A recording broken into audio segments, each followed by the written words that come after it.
想在这其中找到一个你喜欢他，他刚好也喜欢你的对象，仔细计算之后比登天还要难。用简单的数学告诉你，找到真爱的几率大概只比你找到外星文明容易100倍。那在交友软体上啊，大家也不缺各种修图滤镜，把自己搞得像 Angelababy 一样，有可能造成反效果。你如果18岁就开始谈恋爱，希望可以在30岁结婚，那22岁之前遇到的人全部都可以忽略，因为他们就只是你路上的风景而已。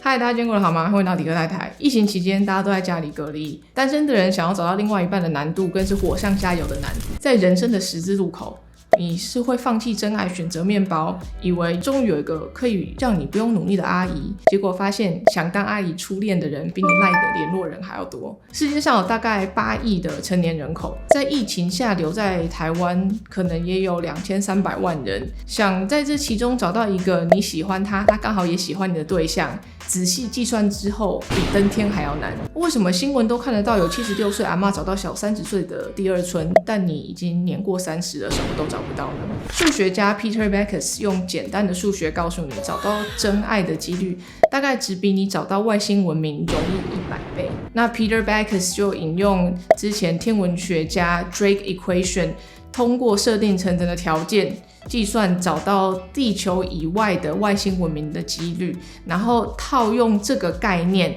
我们也可以用这样子的算式算出现在在我附近这块土地到底有几个适合我的人呢？我们可以简单的利用总人口数乘上交友条件各种可能性，你就可以算出有多少几率可以在某个地方找到符合你所有条件的对象。但你先不要放空，其实这个只是简单的乘法。N 就是现在台湾的人口数，我们以2020年来看是23561,236人。FL location 就是对方住在某个县市的比例啊，如像我现在住在台北，希望对方可以离我近一点，毕竟远距离的恋爱可能就是很难成功。再来你算你是想要交男朋友或是交女朋友，就乘上男生或女生的比例，男生是乘上.476，女生乘上.524，如果都可以你就乘1吧。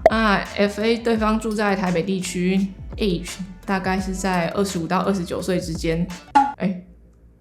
就是我想要就是喜欢年纪比我小的怎样。那对方的教育程度，那因为我本身是硕士，那普遍大学研究所好像也蛮合适的，所以就把它再乘一下。看起来好像很麻烦，但我们已经帮你找到最快速的方式了，所以你就赶快点下面的连结，选好你要的条件之后，就可以直接筛选出这些人的人数咯。继续设定条件 FB 就是你平常吸引异性的这个频率，比如说你走在街上10个人里面大概会有几个跟你搭讪呢？如果你自己很挑，说不定10中1，或者是很不挑2中1之类的。总之很挑的人呢，你就乘上0.1，以此类推。反正现在目前这样乘一乘下来，住在我附近符合条件的男生大概有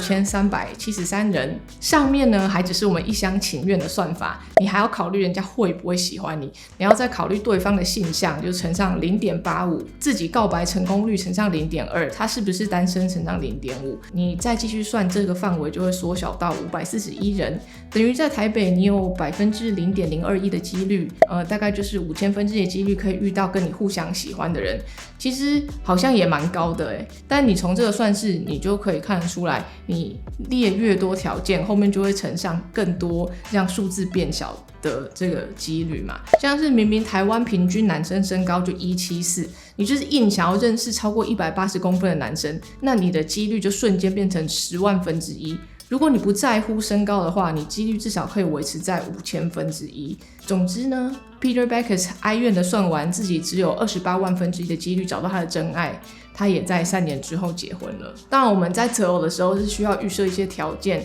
因为我们可以在看到很接近自己想要的轮廓的人靠近的时候，可以很快的抓住这个机会。但数学没有办法代表100%的预测，或许当头棒喝一下自己说自己是不是真的有可能要求太高，就可以在算完数学之后给自己一个醍醐灌顶一下。所以爱情呢没有那么难，也没有那么容易，但外貌的确是关系开始的起点。关于外貌长相，我之前提过好几次的数学家 Hannah Fry 他说长得越完美，长得最漂亮的人不见得就可以得到最多男性的追求。像国外的交友网站，他利用外貌吸引力来排序5000名女性，计算他过去1个月收到的讯息量。他们发现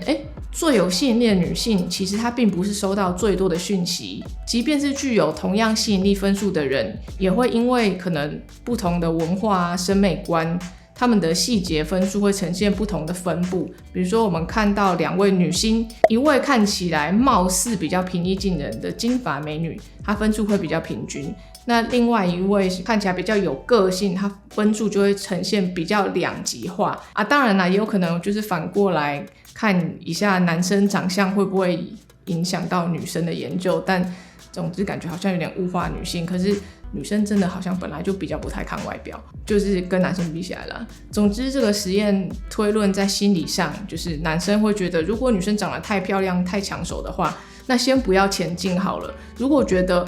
对方长得就漂漂亮亮，但感觉他比较有冷门，到底什么样是冷门的长相？我这种吗？总之就是感觉女生漂亮但是比较冷门，不管是个性还是其他方面，男生就会觉得好像竞争比较少，就会觉得自己的赢面更大，就会更有动力去搭讪。那在交友软体上啊，大家也不缺各种修图滤镜，把自己搞得像 Angelababy 一样，有可能造成反效果哦。所以女部可以经营一下，让自己有一个邻家女孩，感觉就是比较平易近人，或者是甚至就是展现一个很有个性的一面，你就可以吸引到你那个族群的对象。总之呢，还是一句，做自己就可以吸引到对的人。然后当你成功找到对象之后，你就可以参考37%的法则。如果我们往后看整个时间轴，你如果18岁就开始谈恋爱，希望可以在30岁结婚，那在这12年间，你37%的时间就是18到22岁嘛。那22岁之前遇到的人全部都可以忽略，因为他们就只是你路上的风景而已。